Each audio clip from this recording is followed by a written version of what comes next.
Good evening, welcome to the council meeting of August 20th. Anyone in the audience need amplified headphones, please raise your hand, we'll bring those to you. Not seeing any, let's rise for the pledge, please. I pledge of allegiance to the flag of the United States of America, and to the republic for which it stands, one nation, under God, indivisible, with liberty and justice for all. Danielle, would you give a roll call, please? Yes, I will. Councilmember Blush. Here. Councilmember Stearns. Here. Councilmember Gilmore. Here. Mayor Onisco. Here. Deputy Mayor Sherman. Here. Councilmember Sapp. Here. And Councilmember Gutierrez. Here. Thank you, Danielle. Does the council have any late changes to the agenda tonight? City manager? Nothing tonight, Mr. Mayor. All right. Council have any board reports to share? Not. We're ready for reading the consent agenda. Danielle, will you please read the consent agenda? Yes, I will. We have vouchers numbered 111, 292 through 111, 313, and EFT payment numbers 554 through 566 in the total amount of $99,408.24. Vouchers numbered 111, 333 through 111, 380, and EFT payment numbers 567 through 588 in the total amount of $360,710.16. Payroll warrants numbered 3992 through 3993 and 13039 through 13143. Warrants 111314 through 111332 in the amount of $537,359.94.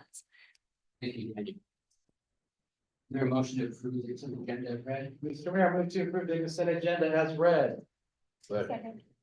All right, we have a motion and a second to approve the consent agenda as read. All in favor, say aye. Aye. Opposed? Motion carried. Council invites the public to make comments on matters, business comments shall be made to the entire council, not individual council members. Please refrain from any personal or disrespectful remarks that create disruption of the meeting. If unreasonable, disruptive conduct continues, will be asked for leaving the meeting. Danielle, if anyone signed up for public comments tonight. Yes, we do. We have one person signed up, Dean Jewett. Good morning, lifelong Shelton resident. Always a pleasure to be here. I want to comment on your new statement that's all written out here that you have to sign before you come out and come up here to speak. We're going to call attention to the first, second, third one. Violent, threatening, or obscene language, content, or behavior. Now, does that mean prior to the gavel being hit, or does that mean after the gavel? You know, like when the mayor cusses out a concerned citizen. So, you know, drops the F-bomb threatening, you have police officers have to get in between each other. Or is it just it's just about the citizens and the First Amendment rights? You know, obviously I got the flag on because I care about our Constitution. So, you know, just look in the mirror and, you know, ask and answer that question yourself. I think we already know the answer to that. There's an article in the Journal that talks about the meeting. It's like 3 pages. I'm typically not a real big, huge fan of Gordon Weeks, but he actually did a really good article. You guys, if you haven't read it, especially some of the people in leadership, you really should, because it's a great article. It also goes on and we talk about some of the social media. There's some social media out there that has some 500 different threads on there. Has nothing to do with Dean Jewett. So imagine that. There's people are concerned about what's going on in our town, and they're kind of like a little bit sick and tired of it. So I think it's about time that we do something. And I'm not saying that things aren't getting done, but I'm not seeing the positive results. There has been city council people, there's been citizens. We've called in on one individual over by Safeway, I don't know, a dozen times. How many times? This is a question for you, question for Mark, Captain Patton. How many times does it take of a violation or somebody to call in? If there's 365 days in a year, and there's cars and trucks and people that have been violating your street camping ordinance, how many times does it take before we actually do something? So I mean, in a year, there's 365 violations, one per day. I just want to make sure that there's individuals that are aware of what is called an anti-slap law. Look it up. Basically what it is it protects the First Amendment speeches of an individual that a lawsuit might be filed against or threatening to have a lawsuit filed against them. RCW 4.24.510. Look it up. Mark, write it down, please. Basically, there can be a $10,000 fine to the individual for a frivolous lawsuit, all the attorney costs, and it lets the person like myself file a counter lawsuit for malicious prosecution. So just be really aware of what you're doing. Thank you. I appreciate it. Have a great day. So, all right, Danielle, anyone else? We do. We have Colleen Carmichael on Zoom. Good evening, Mayor Inesco, Deputy Mayor Sherman, and fellow council members. I'm Colleen Carmichael, Executive Director of New Horizon Communities. In reviewing the City Council Protocol Manual, I was struck by the appendix, specifically the following tips for successful public service. The first tip, your job is to find the long-term public interest of the community as a whole, and you may be hearing from the wrong people. As one of the successful business owners in your community, we urge you to talk with other employers and agencies in Shelton that know the cost of not providing adequate housing for their employees. The FCS Group, the Chamber of Commerce, the Economic Development Council, PUD3, Squaxin Island Tribe, Mason County, Mason General Hospital, and the YMCA, to name a few. Another tip, be concerned with the long-term future. To avoid unnecessary expense and delay, and to avoid taking short-term gains at the expense of long-term losses. For the past 3 years, we've been presenting evidence-based practices and verified data that has shown housing and services is a long-term solution to homelessness.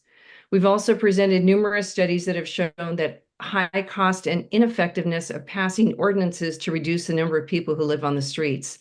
The City of Shelton can't afford to waste any of its resources on solutions that are not cost-effective or don't yield long-term results. In addition, we've heard a lot of talk about the safety of living in Shelton and Mason County. In researching the data provided from the Sheriff and Police Department in the Washington Association of Sheriffs and Police Chiefs, Mason County and the City of Shelton have extremely low rates of crime and have for the past 3 years. Both the police and sheriff departments have demonstrated they are effective in doing their jobs. Crime is staying low, but the number of homeless continues to grow every year for the past 3 years. It is irresponsible to listen to fear without checking data to see if there's any truth to what is being expressed in public meetings. The City Council has been quick to respond to the needs for more public safety by using sweeps and citations to move homeless people out of Brewer Park and other downtown areas. You have not responded as quickly to the need for more housing and services. It is a fact that the homeless count continues to escalate the past 3 years, but the crime rate doesn't. What other data would you need to see to make you support more housing? If data and research has been verified from outside sources is not enough to make you act, your actions tell us that you are making decisions based on bias and fear and not based on what is best for the taxpayers of Shelton.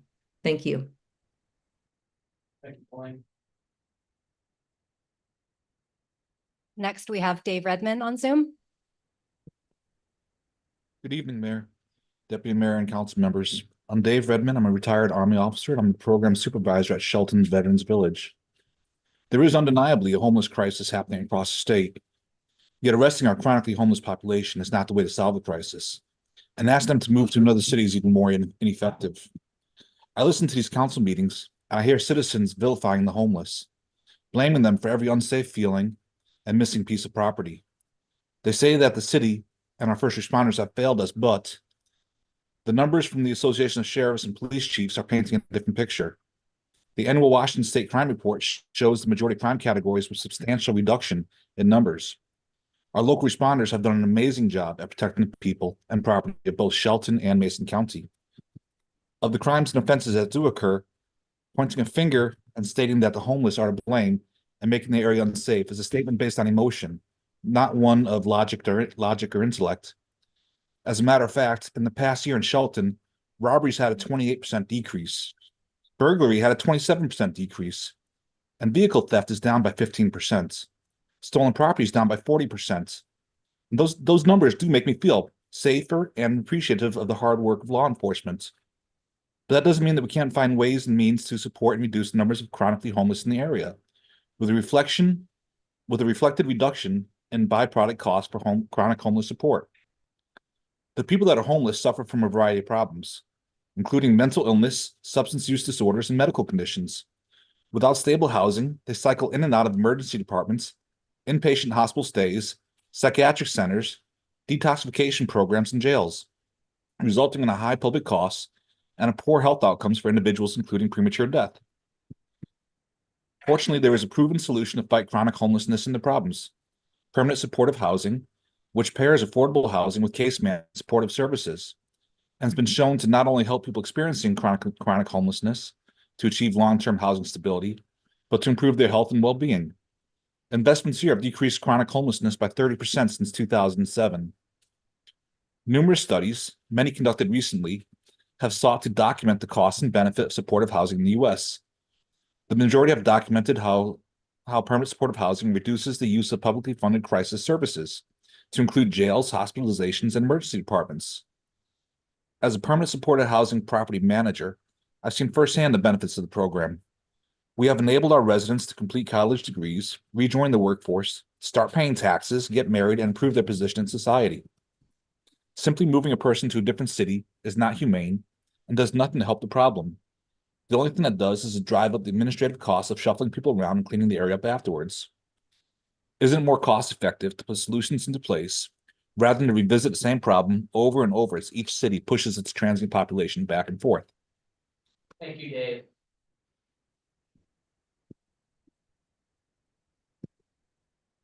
Anyone else?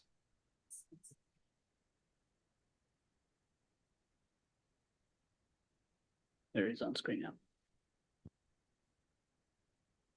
Jeffrey?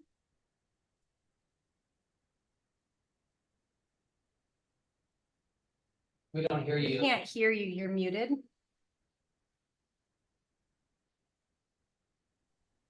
that There we work? go. Excuse me. I can't find the thing to raise your hand here. I'm Jeffrey Dennis and I reside in Shortcrest. Can you hear me? Can you hear me okay? Yes, we got you. Okay. I read in the journal that you will decide tonight whether to sign a contract with the security company, Flock Safety, to install cameras at all entrances to Shelton. I just sent each of you an email with several articles about that system, including an analysis from the ACLU, a legal analysis regarding the problems with this system, including a couple of lawsuits over misidentification of due to the AI problems. This system is not merely a license plate tracking system, but an AI system that creates a fingerprint of each vehicle, uploads the data to the Amazon cloud, and allows local police and federal agencies to download and save that data. The fingerprint includes not only the vehicle make and model, but particular details such as a rusty fender or a political bumper sticker. While the company says that the data is deleted in 30 days, that is true only for their servers, not the local, state, or federal agencies who may download and save the data indefinitely and share that data with other agencies with no protections for citizen privacy. Since Shelton is one of the primary entrances to Mason County, this will impact all residents in Mason County who drive through Shelton, as well as all tourists heading to the Olympics, in effect creating a potentially permanent record of the travels of Mason County residents and tourists in government databases with no oversight or public accountability. Shelton and Mason County residents have not been adequately informed about this mass surveillance system and have not been given an opportunity to comment on its adoption. I request that the city council postpone any action on this until both county commissioners and city council members can gain full information about this technology and allow the public to have a voice in whether we wish our vehicles to be surveilled. Thank you very much. Thank you, Jerry. I don't see anyone else. We have several presentations this evening. Our first one is an LTAC report on community food. Background. First festival. Forest Festival today. Thank you, Mr. Mayor, Deputy Mayor, and council members. I'm here to report on the 2024 Forest Festival event in regards to our LTAC funding. We celebrated a milestone this year. It was our 80th anniversary. And with that, we wanted to step things up a notch. Smokey's birthday party was added to Friday evening of the festival because Smokey also turned 80. And we were amazed at the turnout of this new event. I'm going to talk a little bit more about that later. We also created banners of all 80 Forest Festival queens and displayed them in businesses along the parade route. This was a huge hit, and we look forward to this display again over and over and adding to it. We felt it really spruced up downtown and got people more excited about the event. Additionally, for the 80th celebration, all past royalty members were invited to be part of the parade. We had 55 people take us up on that offer, many of them coming in from out of state or out of county. And they all got to ride on the floats and walk in the parade, and it was pretty amazing to see them all. Here's a quick report of each event. Goldsboro Creek Run happened Saturday morning, June 1st. There were over 140 entrants. Entrants not only came from Mason County, but Thurston, Cowlitz, Kitsap, and Pierce. The firefighters pancake breakfast fed almost 600 people, which is up 115 people compared to previous years. The Paul Bunyan Grand Parade saw 97 entries, which was definitely our biggest parade in a long time. Entries came from all over the area, including Port Townsend, Port Orchard, and more. The parade's pre-show of the Family and Pet Parade and the Tenino Motorcycle Drill Team are always fun to watch as well. We had 65 vendors between Saturday at Loop Field and Sunday at the car show, which was an increase from last year as well. And at least a quarter of those vendors traveled from out of county to visit us. It's estimated that roughly 3,000 people attended the logging show. Our vendors stayed busy the entire duration of the show. Forest Festival is now paying a production company to put on that show as Steel Timber Sports reconfigured their own competitions and are no longer doing some of those smaller shows that they bring to the area. So that's an added cost for us that will continue. Our carnival was well attended. Shelton also benefited from the cancellation of another event in the state. And so our carnival showed up early. So we got an extra weekend with them over the Memorial Day holiday. It's one of the best years for the carnival in history. The carnival company loves the location we're in, being right off the highway. It attracts a ton of people. So it's always very busy for them, which is awesome. Rock in the Forest at our community credit union was Saturday evening. It was well attended. They had a fabulous headliner with the Olsen Brothers Band, and they also had Lester Crow Trio and the Kyle and Darren Band. And we estimate around 3,000 attendees for the fireworks show that night. Sunday, June 2nd, it was a torrential downpour, causing the car show to only see 66 entries, when normally they see about 400.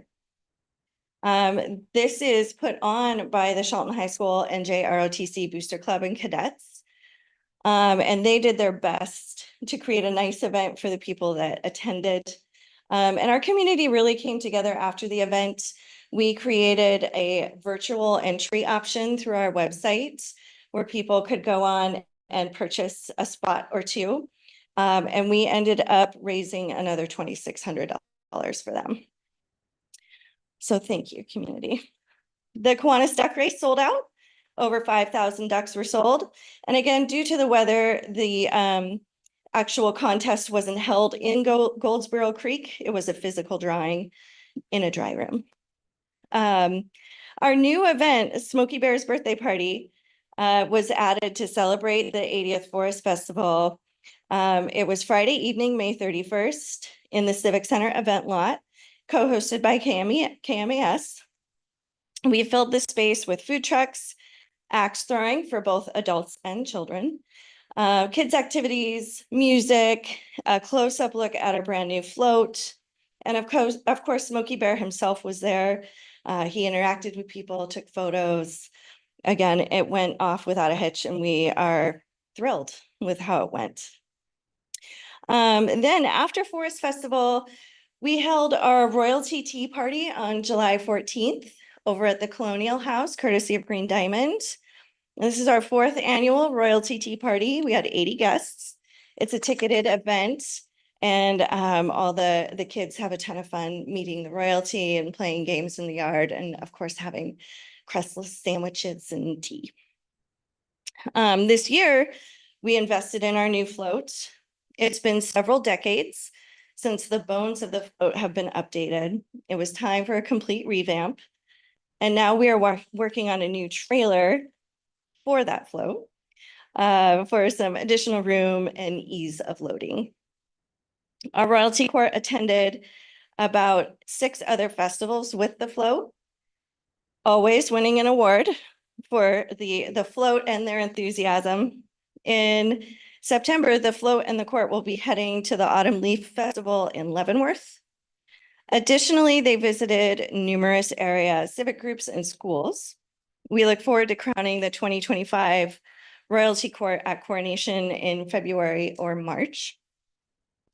These young people continue to be ambassadors for Mason County, representing what is wonderful about where we live. As we prepare for the 2025 Forest Festival event, I feel it's important to remind everyone that the majority of Forest Festival is free for the public to attend. We only charge entry fees for the parade itself, and the car show, and of course the carnival. But other than that, this is free family fun. With that, Mason County Forest Festival could not happen without the support of the LTAC funding. And we truly appreciate what the LTAC committee and the city do to work alongside our volunteers to make Forest Festival such a long-standing and loved event. Thank you. Thank you, Amy. Comments or questions for Amy? I just want to say thank you. I made a little speech at the Art Walk, and I don't have it with me, but I'll say that these events, Oyster Fest, Forest Festival, Pancakes in the Park, Cookies in the Park, Music in the Park, I'm probably missing about 10 of the functions, don't happen without the volunteers and the groups, the Kiwanis, the Rotaries, the downtown merchants, the committees for Forest Festival and the arts districts, and I'm sure I'm missing somebody, but there are so many clubs and Lions clubs, there's so many clubs and groups that make everything possible in our city that would not happen without these groups. And I'll also say on a note that these groups, their members are aging out, and it's getting harder and harder for these groups to perform some of these duties. So they sure use some younger people in these groups. We've just lost our Pancakes in the Park because it was just going to be too much for the group that was doing it. So anybody wants to join some of these groups, I mean, they're out there. I believe Chamber has a list of all the nonprofits in town and the groups that are doing these things, and I appreciate everything you guys do and Jordan Magazine, and you guys are definitely a positive impact for the city. Any other comments, questions? We're so lucky to have you, and I have people from other towns say we are the funnest town, and it's because of you guys. So thank you so much for that, especially Olympia. I think it's hilarious because they're right down the road. They're way bigger than us, and people from Olympia would call me and say, "What do you have going on in Shelton?" And I would be like, "Oh, we're doing this and this and this and this weekend." And they're like, "Oh my gosh, I'm going to Shelton." So thank you for all of that. I should thank our city staff as well, because All of you. there's a lot of work involved in the blocking roads and all that good stuff, and Harry and all that good stuff. Or these are making sure, yeah. Okay, thank you everybody for all the great work that you did. Keep Shelton shining. All right, There's no other comments. We have another LTAC report from Deidre. I know we saw her 2 weeks ago, but she is back. Hey everyone, I'm here tonight from Ellensburg at my state chamber conference. So I will reduce my presentation since I was just with you a few weeks ago. But if I may share my slides, Mike, I can go ahead and pull that up and save you one presentation.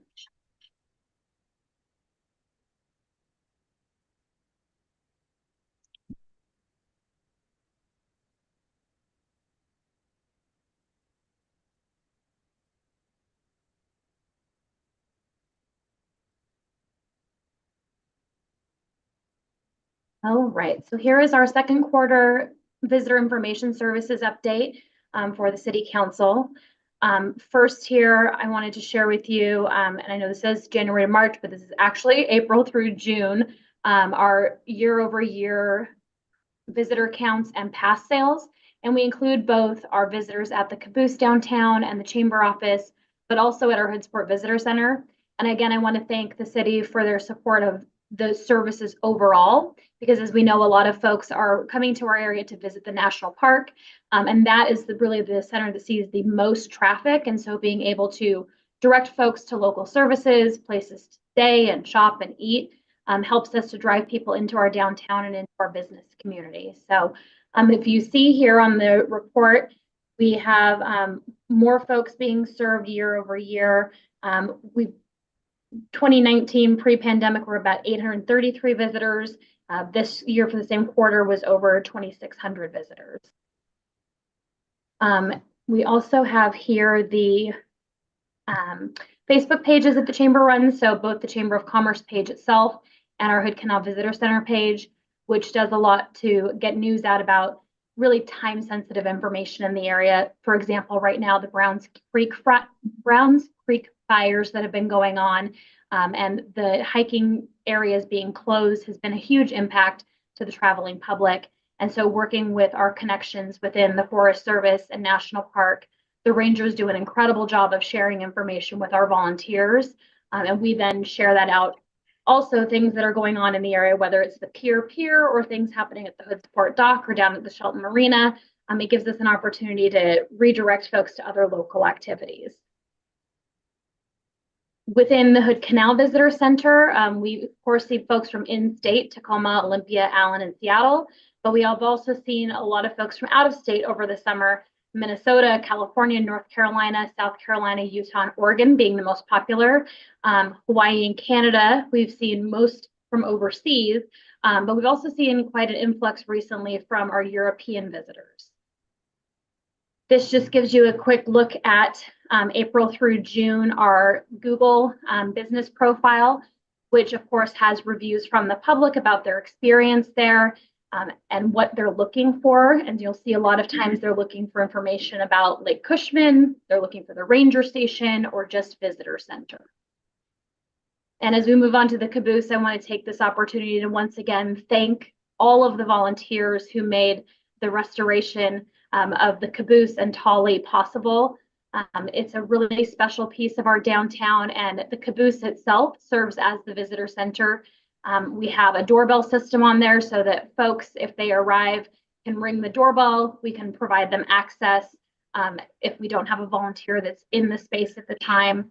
And over the years, she'd gotten really well worn. And so as we started having conversations with the city and with Explore Hood Canal and looking at the Historical Society's plans and what we could do to really make this not only in good working shape and functional, but again, be a really beautiful homage to our timber heritage, it was important to us to start looking at those options. Having a full restoration done by a contracted company would have cost hundreds of thousands of dollars from some of the quotes we were getting. And yet, due to the very hard work and expertise of wonderful folks in this community that donated hundreds of volunteer hours, we were able to get her back up in ship shape with carpentry. There were a couple of welding spots that need to be done, a lot of painting. And so I just want to take this moment to say thank you so much to Zach Hansen, who really took the lead on the carpentry work. There was Dwayne Wilson, his granddaughter, a homeschool group, local businesses that popped in. And this became really a labor of love that would not have been possible without the community support. So huge thank you for that. And to the folks who were seeing that going on and wanted to share and support the volunteers, Urocco Coffee sent in caffeine reinforcement, Builders First Source donated paint and materials, the Railroad Tap Station sent over pizza, and people just really wanted to be part of making our downtown beautiful. And since this is probably the most iconic visitor center that we have, it's really lovely to see that piece starting. You'll see here the types of visitors we've had at the caboose. We had 70 in-state visitors during that time that signed into the book. We typically have anywhere from 10 to 15 people in per day, and we keep track of those tallies as well. And then you'll see the out-of-state visitors from Wyoming, Arkansas, Illinois, Texas, and California. 25 of those folks signed into our visitor log. And a few visitors said they had never come because they wanted to see the inside of the caboose and called it cute and welcoming. As an aside, we find that kids love to climb up into that cupola inside and take a look out and pretend that they're on the train. And also little boys love the bathroom in the train. So we're happy to have that option for folks as well. Here is our Google insights for the caboose itself during that period. We saw about 1,400 Google searches for the visitor center. And again, looking at those keywords, some people were specifically looking for the caboose, but typically it's folks looking for attractions or visitor centers in our area. And largely because we've been able to extend our hours, we have an amazing summer intern who was willing to come in and work some of the special events that we have. So even though our contract with the city only has hours during the weekdays, we wanted to make sure that we had a presence when there would be visitors in town on the weekend. Of course, we always have access to Explore Hood Canal and an amazing array of resources there. But Katie was willing to come in and work during the Forest Festival, the Downtown Car Show, and some other special events. So during Art Walk, the chamber office itself was open, which is an auxiliary visitor center. And so being able to augment our contracted service hours with some additional time hopefully caught us even more folks coming through and wanting to know about the area and what they could do. And Katie, who's an intern with us, of course, is gaining skills within business operations and hospitality, but also as a hometown girl has great experience with what their favorite things to do are in the area and can help navigate folks to really timely and valuable information. And that is all I have for you today on the second quarter LTAC report. I thank you all for your time this evening. Questions for me? Again, thank you, Deidre, and the chamber for all the hard work you do as well. Do you know how many attended your business expo downtown? Oh, goodness. We estimate that we had over 3,000 people attend that event. That is something that, of course, is not funded by lodging tax, but we do have a lot of visitors that tend to show up for that. It was our largest from a vendor perspective. We had over 100 individual registrants. So about 30 more booths than last year, and it continues to grow year over year. And huge thanks to Danielle and the Public Works team and everyone from the city who helps us make that happen, because those special events really do help highlight all the amazing things we have going for us here in Shelton and Mason County. Again, thank you, Deidre, and for all the hard work you guys do. I know it's a lot of work to put this stuff together. I'm sure there's multiple meetings throughout the year to plan a parade and car shows and everything else. And on a separate note, the NJ to ROTC, they normally make around $8,000 for that car show. It's their biggest fundraiser they do a year, and that's how they pay to go on their trips to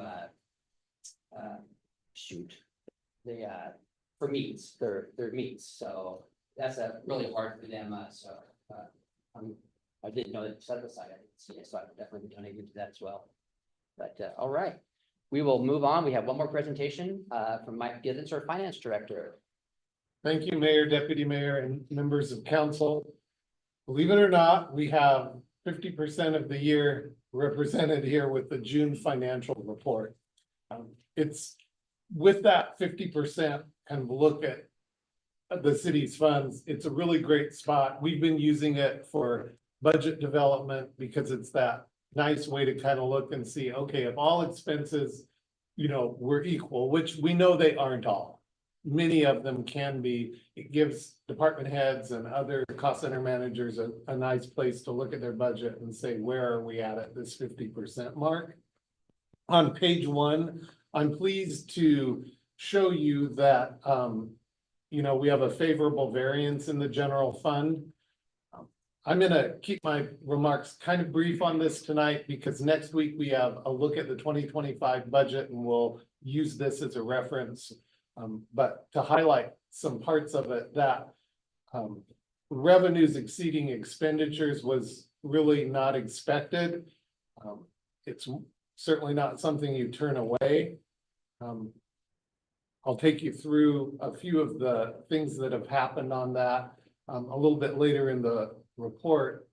But, we're looking at that revenue being higher than budget and expenditures being a little bit less. We typically expect that expenditures will be a little bit less simply due to just not being able to fully expend every line item of the budget. That amount, just over $255,000, it represents about a 2% savings, if you will, which is pretty much where we would want it to be. We certainly would hope that it's not much higher than that because, that means there's some parts of the budget that either aren't being expended well or we're not planning well. Sometimes there's a reason for that, but, I bring that up because our margins are pretty lean.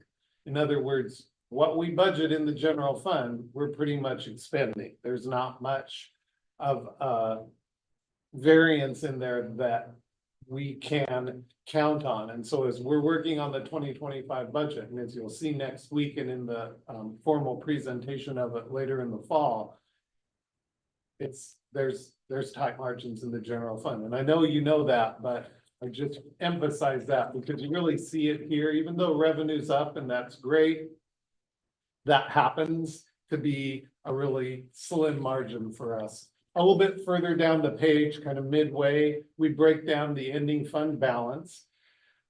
We have the 20% of reserved amount per council policy and then the unreserved fund balance.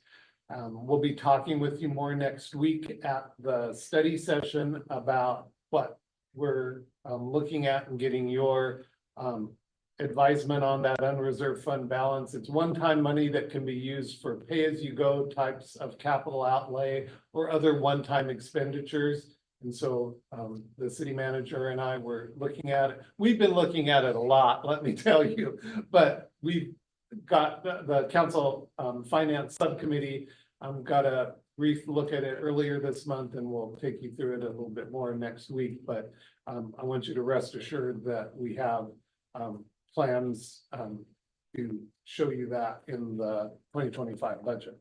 So on page 2, we break down the general fund revenue. And this is where I wanted to give you a little bit more detail. The positive note is if you look at that, from my perspective, is that we're realizing the revenue. We're projecting that it's going to be fully realized or in most cases slightly above, which is what we want. There's a couple of cases where it's a little bit more over than you would think. And so I wanted to give you an explanation for that. In the miscellaneous revenue line, so you'll notice it's over 200, or we're estimating it'll be over 211%. A large part of that is we received $162,000 in opioid settlement dollars that the city signed up for.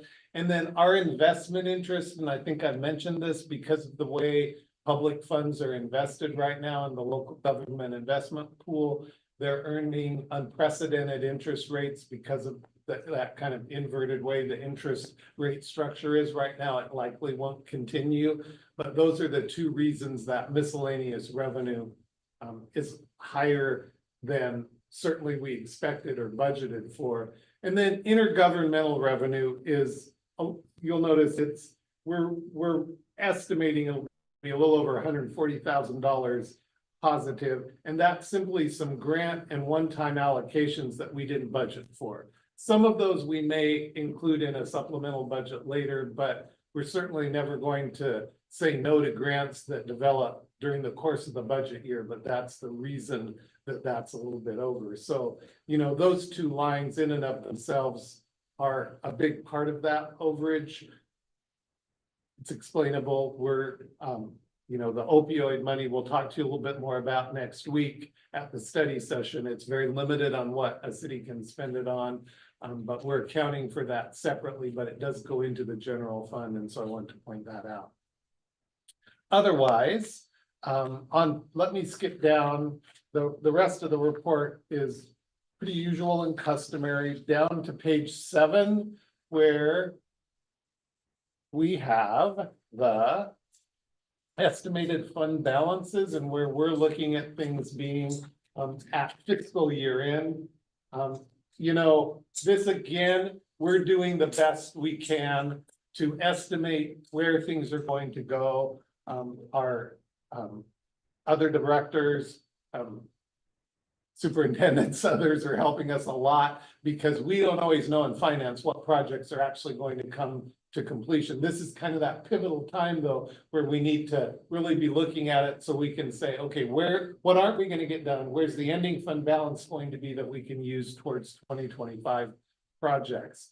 So as you look at this, this is finance saying, okay, if everything we're done that we're budgeted, this is where we're estimating the fund balance to be, so that we're doing a check on that, making sure we're adhering to policy, and that everything looks good. We'll probably be making some changes to that, in particular as some of the departments take a look at what they reasonably can and can't get done, what didn't come in maybe by way of grant money or something like that. So we'll have more updates for you, in particular on the first study session in September. You hear on the capital improvement plans, and that will have some more updates in there as well. At the bottom of the page then, again, we lag in this a bit because this report reflects June 30th. We're in August. Some of these positions are filled, I'm pleased to tell you. So those vacancies aren't quite as much. I think we have 2 of the police positions filled. So there's only 1 vacancy there. We filled a GIS position and a position in community development. So there's some headway made on that, but we reported as of June 30th. And then on pages, the remainder of the report, pages 8 through 12, it is an overview of the citywide funds showing budget, the revenue, and then expenditures, starting with the general fund and moving through each of our city funds so that we're being transparent with you and the public on where we stand at the end of June. I'm happy to answer any questions, but again, we'll be back with a lot more next week in your study session on budget. Question. Can you explain to me the negative 30.9 under fines and penalties, what that means?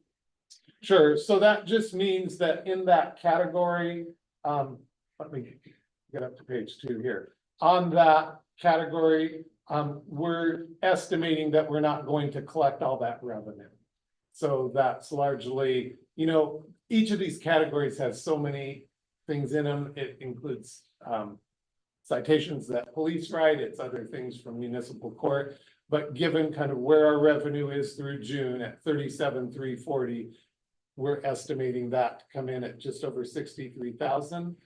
For the 2025 budget, I'm lowering that expectation a little bit because in looking at the last, well, take fiscal years since COVID, so 21 through 24, we're historically under collecting there. So to give a little bit better prediction on that, I lowered the budget, and you'll see that as the 25 budget rolls out. Thank you, Mike. I'm sure that we have a different conversation when we reviewed your staff, city manager last year, and then all the department heads put their heads together to put us in a better position this year. So, Thank you. right, the first item on this agenda pertains to acceptance of a grant for pedestrian improvement projects, public works, for the Harris for details. You know you were here. Good evening, Mayor, Deputy Mayor, Council, Jay Harris, Public Works Director. So in 2021, the city hired a consultant, SCJ Alliance, to work on the local road safety plan for us. That was included in the council packet. And what the local road safety plan did was took the accidents in the city, fatal, and the injury, serious injury crashes.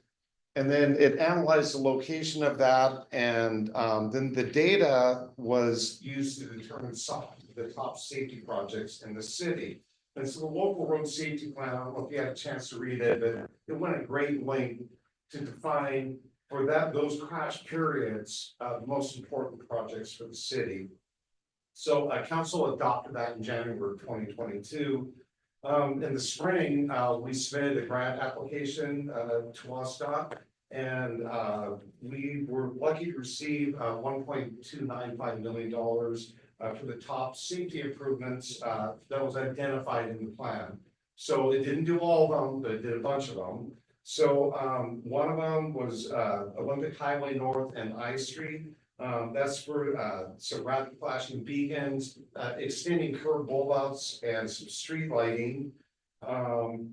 That particular project, the $300,000+ being applied to that project, we actually used as leverage for the large grant that we got for the overlay of Olympic Highway North, the $3.6 million overlay. We used this grant to leverage another grant to keep city funding low for that. And so we're actually combining these two projects. So the Olympic Highway North project and all projects that you see in this systemic pedestrian improvement, that's what the state calls it. The first plan was local road safety plan. That was the study. The grant that we're awarded is systemic pedestrian improvements. So all these projects are going to be done with the same contractor that's doing Olympic Highway North. Because what happened was these are federal funds, and it federalized the WSDOT funds that we got for Olympic Highway North. A little more complex, but when you do this law, you get it figured out, right? So it was another project that we got, so there was 4 of them. That Olympic Highway South and Bellevue Avenue. That's right by Shelton Outfitters. There's a sidewalk that needs to go in on the other side, and some reconfiguration of crosswalks and that sort of thing, and some rapid flashing beacons to make that safer there. And then another project down Railroad and 3rd.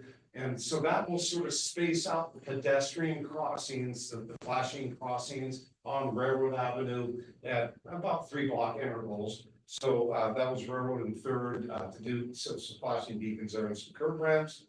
And then the last one was to just look at the signal at Railroad and 7th up here, and look at some left turn improvements where you actually have a left turn arrow, a protected left turn movement. You're getting people backing up and some congestion there. So there's a study that's going to be done on that. So we're working on an engineering consultant right now, putting out an RFQ for the Olympic Highway North project that's comboed with all of the projects that I just spoke of. The goal is to get the design done and out to bid later next year, and be constructing in the early spring of 2026. The largest impact is going to be Olympic Highway North pavement for the whole corridor. You'll see it's somewhere around B Street, C Street is where the last project ended, all the way to Wallace Nealon. And we're looking at K Street signal, and because it's sort of an interim temporary signal, some better street lighting, some driveway approaches that need to be replaced, some that need to be removed that aren't necessary, that sort of thing. That is the end of the staff presentation. Thank you. Do we have a motion? Mr. Mayor, I move to place the grant acceptance resolution for the Systemic Pedestrian Improvement Projects Grant on the council consent agenda on September 3rd, 2024 council meeting. Right, comments or questions? I'm happy we got at least 4. I'm trying, well, this is extensive, but at least we got 4 of them. Great job getting the grants. It's interesting, we're looking at putting a turn signal on Seventh and Alder. We took a turn signal out of Seventh and Railroad, and we took one out of Seventh and Alder, which I think that should go back in. I think I mentioned that in the past. So when you're going towards Alder, there used to be a left turn there. So now, if you got one car wanting to make a left turn and three wanting to make a right turn, then the three there is sitting there waiting for that light to be green. So I think we should put that actually back in. Took it out because they said they were boring, but There was actually another reason too, that the trucks coming down the hill swing into the left turn lane some. And that they feel that left turn, it didn't meet warrants, and so that would accommodate a few larger trucks to make the corner. We'll evaluate that again. 7th Street is coming up in the capital improvement program. The design is 2026, I think, is certain design on that. And so we'll look at all the signals, and I'll be going from Goldsboro Creek all the way up to Alder Street. So we'll look at that at that time. great job, Grant. Any other comments or questions? So always happy to see infrastructure projects that'll make it safer, make the streets more drivable and more livable here. So thank you, Jim. You're welcome. All right, we have a motion to second to place resolution number 1343-0824 on September 3rd, 2024, council meeting consent agenda for further consideration. All in favor, say aye. Aye. Opposed? Motion carried. We have another one from Director Harris. Yeah, so good evening, council. So the second grant acceptance is for the railroad crossing removal improvements. The city received the Simpson Railroad some time ago. Mark, it was about in 2022, I think, is when we received that from them. As early as 19, I believe, yeah. Yeah, so anyways, we received that. Bunch of railroad crossings came along with that. The one on Railroad Avenue was removed by city staff, and then the project sort of smoothed that all out when we redid railroad. Up on Coda, we pulled out that also, and so we pulled out a couple already, but the remaining crossings still need to be removed. We need to hire a contractor, especially for the Highway 3 crossing. There's a lot going on right there. And so city staff, it's a busy spot. And so this particular grant that we applied for will work at the crossing at SR3, the one over here on 7, and then all the way up at Holbrook. That's sort of the entrance to Franklin and Miles Sand and Gravel up there. That those 3 crossings are funded for removal. That's design and construction. And so your action tonight to move it forward to the next for the action agenda will allow staff to begin putting out an RFQ for a designer to design those. We're going to release that RFQ at the same time as Olympic Highway North. It might be the same engineer, it might not be, it'll be a separate package though going out. Do we have a motion? Mr. Mayor, I move to place the grant acceptance for the resolution for the railway crossing removal grant on the council's consent agenda for September 3rd, 2024 council meeting. Second. All right, comments, questions? So I just wanted to say, as part of the Shelton Public Parks District, all the members are excited about creating this next step in connecting our parks and making the city more walkable and livable. And we're hoping that synergy will also continue with the Arts District as well, and making all our parks not only close together, but walkable to each other and connected. So this is a dream that's been going on for many years, and it's coming to fruition slowly. And I know that past planning commissions, comprehensive cities, all those entities that we brought together to talk about our future of the city has this in mind, is making this a more walkable and livable place, and this is a big part of this. So thank you, Jeff. Well, I'm glad you brought that up, because part of this project, when we remove like at 7th Street tracks, we'll be attempting to put in a mid-block crossing there. Even though the trail isn't in yet, if we're putting concrete down for sidewalks and that sort of thing, and get some of those improvements in. The same thing down on SR3, that needs to be looked at because of the second trail that's supposed to be going in. out to the marina. That trail, right, that's all in preliminary design, but we want to sort of get that set up to get people to get across to the other side from the Simpson Railroad to go all the way out to the marina. The corridor still hasn't been defined 100%. There's some planning studies that need to be done for that project, but that'll be another great thing to connect the marina all the way to the Simpson Railroad corridor. That will take you all the way up to about Miles Sand and Gravel right now to the end. So then there's a lot of spin-offs from that. I can go on and on and on. Some of it is going to be our transportation comp plan and the non-motorized component. We're paying a lot of attention to that and how we make pedestrian connections within the city.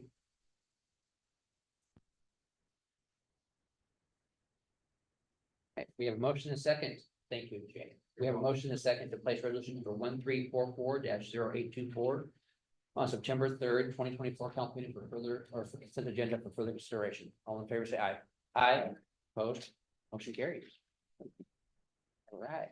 Now under action agenda, city manager, legal information for us about the rotating art gallery. Thank you, Mayor, Deputy Mayor, Council. Tonight, I'm bringing forth recommendations from the Shelton Arts Commission for 4 artists to be placed in the Shelton Civic Center Rotating Art Gallery. The Arts Commission, as usual, distributed a call for artists. We had 4 artists complete the submittal, submit by the deadline. And that was juried on August 6th. I think there's a total of 13 pieces up for consideration in various mediums. With your approval tonight, the art would be installed on September 3rd and in place through November 29th. Want to recognize, I think, the mayor's theme tonight and the volunteers that serve on the Shelton Arts Commission to make this event and other events happen. Amy Cooper being a member of that committee as well. We'll just continue praising Amy here for her efforts tonight and serving on the Arts Commission as well, because I think this is a really important effort that adds art to our community and our public spaces.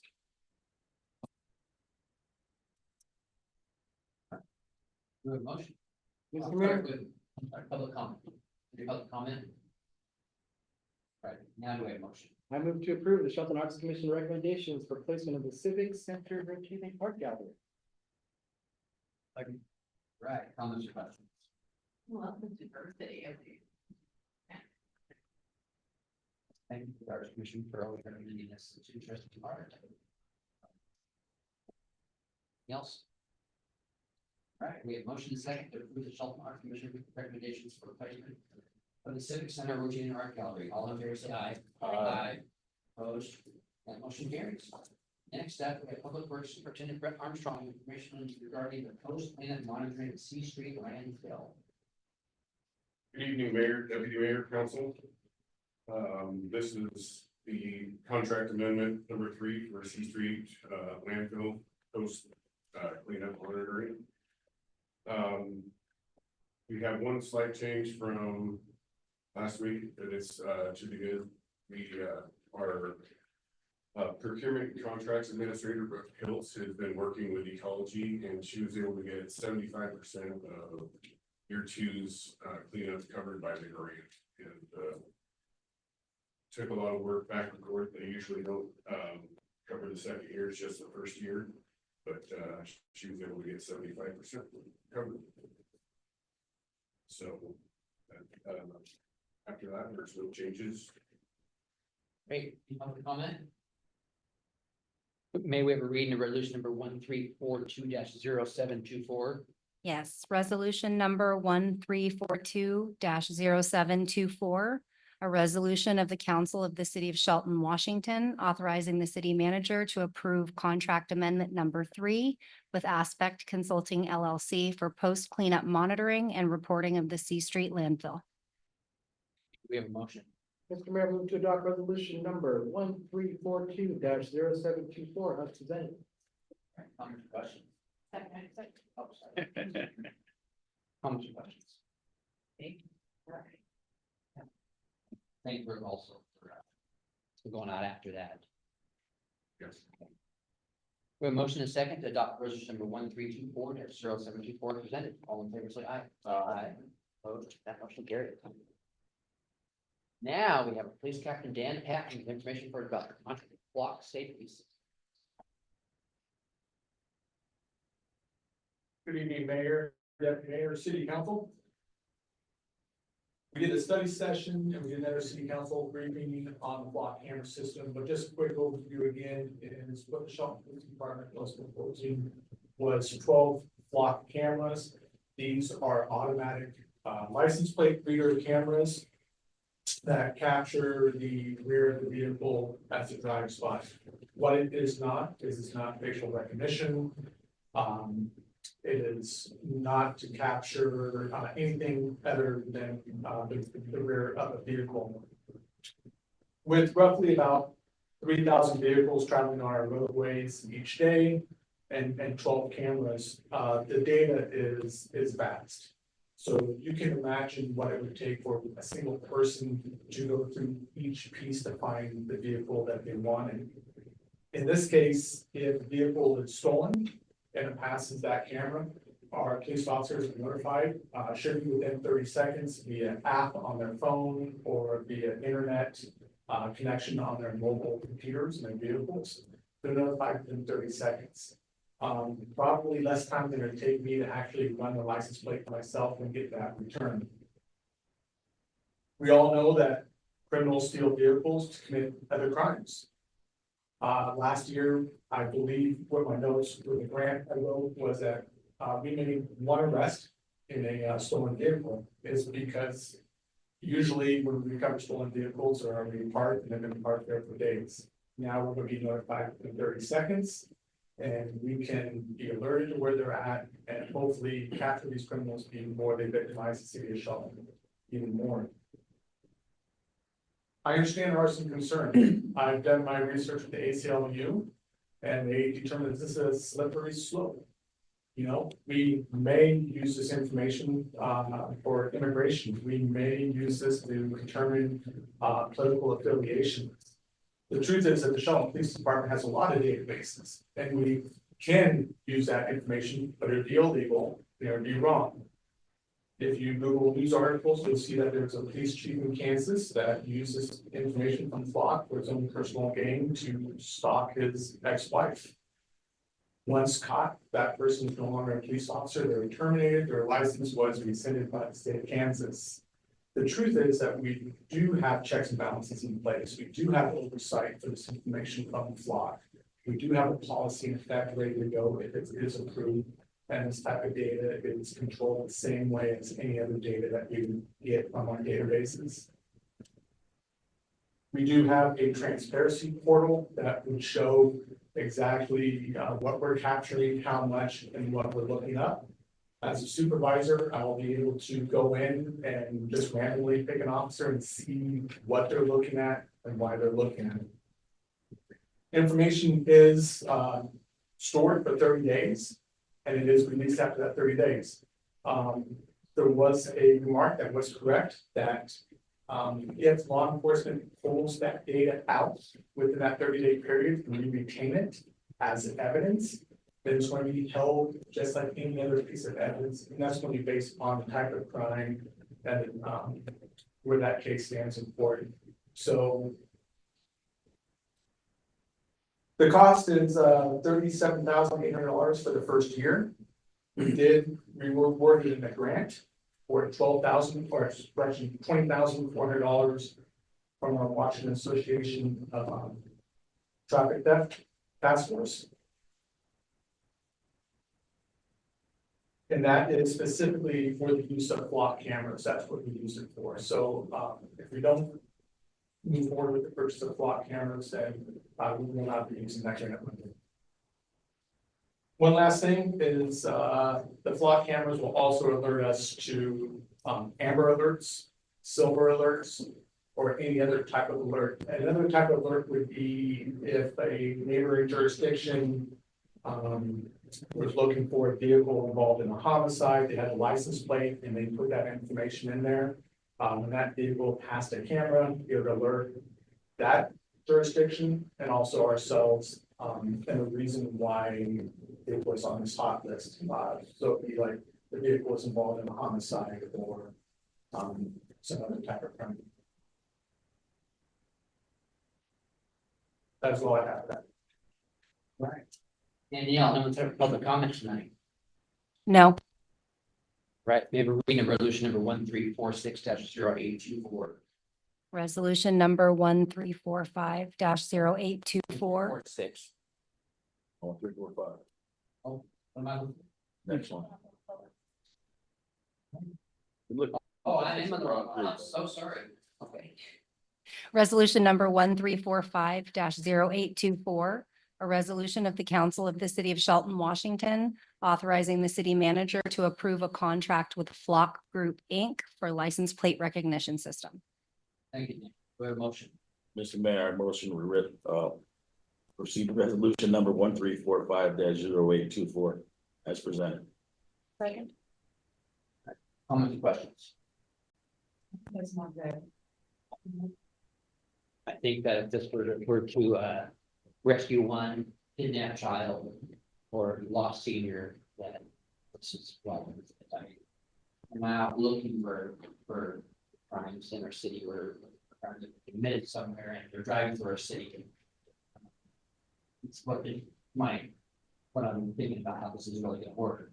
It's when they're coming in the city, not when they're going out of the city, so we don't have a camera outside of Safeway looking for a crime victim. Have a camera probably somewhere by a highway coming into town where crime is committed in Olympia and they're coming here, you know. So I think it's definitely well worth it. Like I said, we might have a few missing children down if we have something like this over the years. Be Lindsey Ball down to there. She got out of state or outside of the state. So I think it's a great thing. I'd like to comment. I have a lot of concerns about the civil liberties that are brought, that might or might not be in jeopardy here, but I believe in the transparency and the authenticity of our law enforcement officers to make sure that we do not use the system and that we use it for the right reasons. So that's why I will be in favor of this tonight and for a limited basis for a limited time. Any other comments? All right, we have a motion and second to adopt resolution number 1345-0824 as presented. All in favor, say aye. Aye. Opposed? That motion carries. All right, now on Captain again, at the right. With the implementation of block, if you need to go on polls, and we found that it would be less of an expense to the city of Shelton by partnering with PUD to install these cameras on existing infrastructure such as light poles, telephone poles. And so we identified and believe that nearly every single one of these can be placed on a pole at no additional cost to the city of Shelton. All right, any public comment? No. All right, read the resolution number 1346-0824. Resolution number 1346-0824, a resolution of the Council of the City of Shelton, Washington, authorizing the city manager to approve a contract with PUD 3 for use of PUD 3 utility poles for mounting of Flock cameras. Good motion. Mr. Mayor, I move to adopt resolution number 1346-0824 as presented. All right, any comments or questions? All right, we have a motion second to adopt resolution number 1346-0824 presented. All in favor, say aye. Aye. Opposed? Motion carries. We're now at our city manager report. Thank you, Mr. Mayor. I just want to follow up after an eventful weekend weather-wise.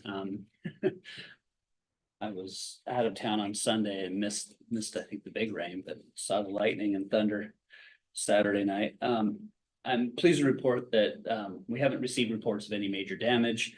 We have received some reports of some homeowners that have received a little bit of intrusion of water in their basements or something like that, but nothing major at this point.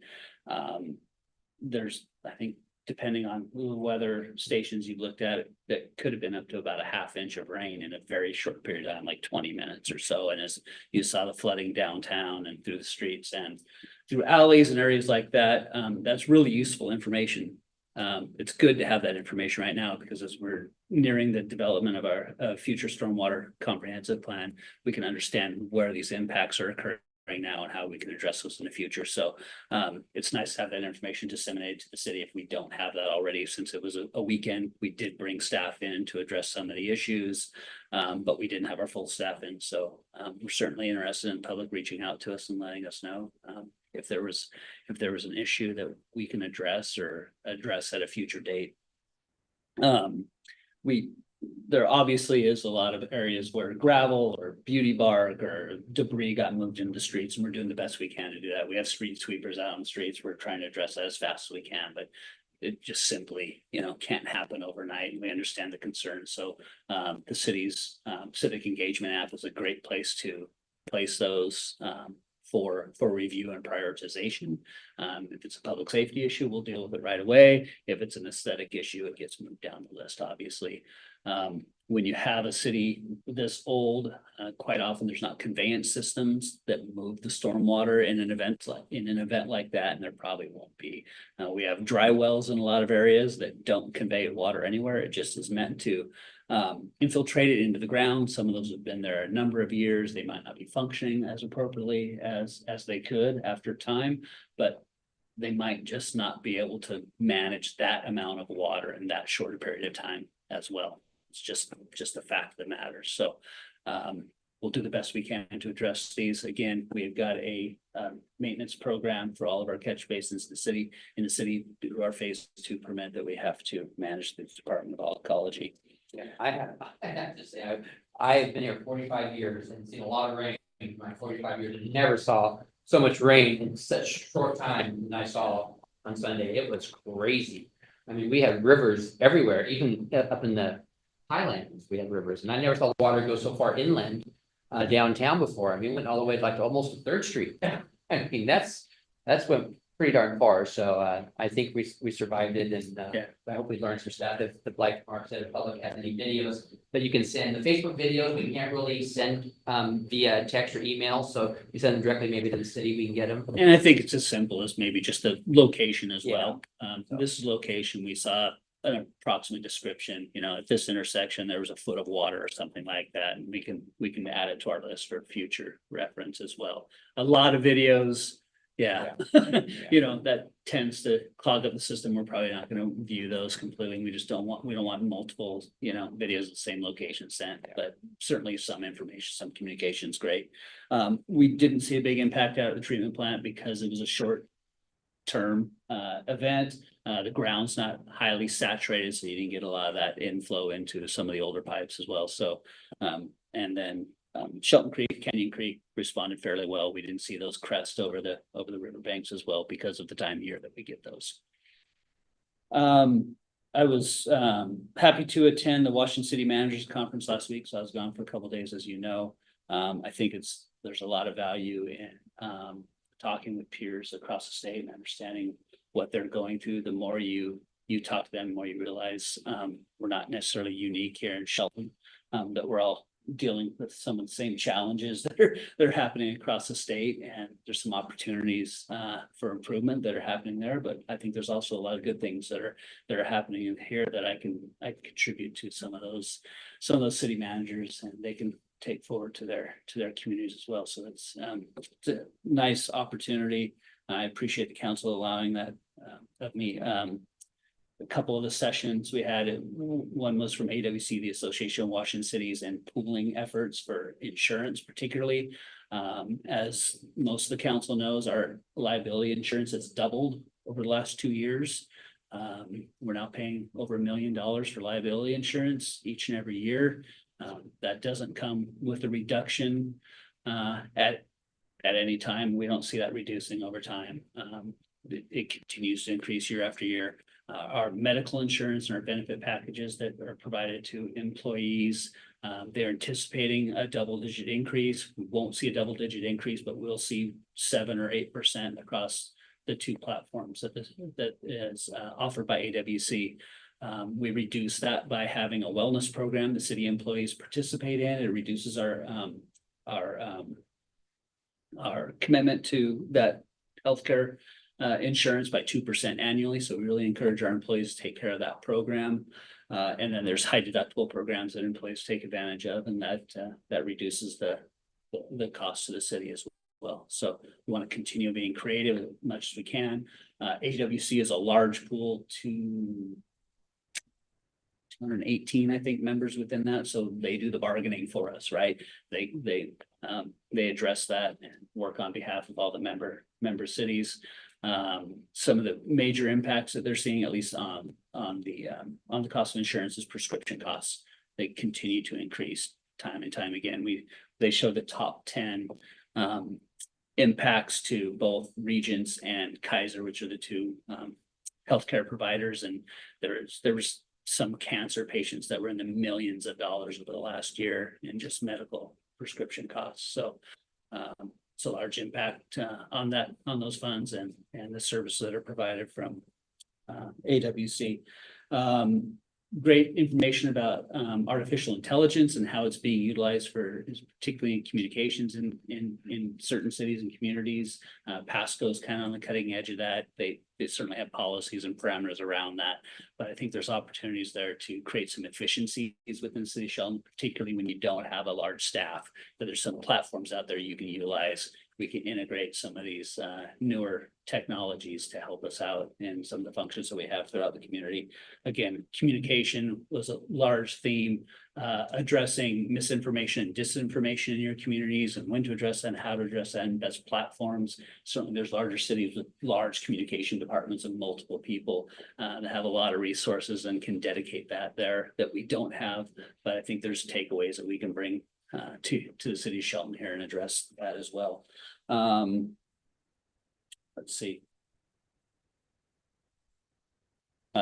Tomorrow, seminar, I think you got the information last week. Many of the staff are attending a seminar at Washington City's Insurance Authority on some of the recent legislation for unhoused populations as well. So I'll have a report on that later this week. And that, I think, is all I have for you tonight.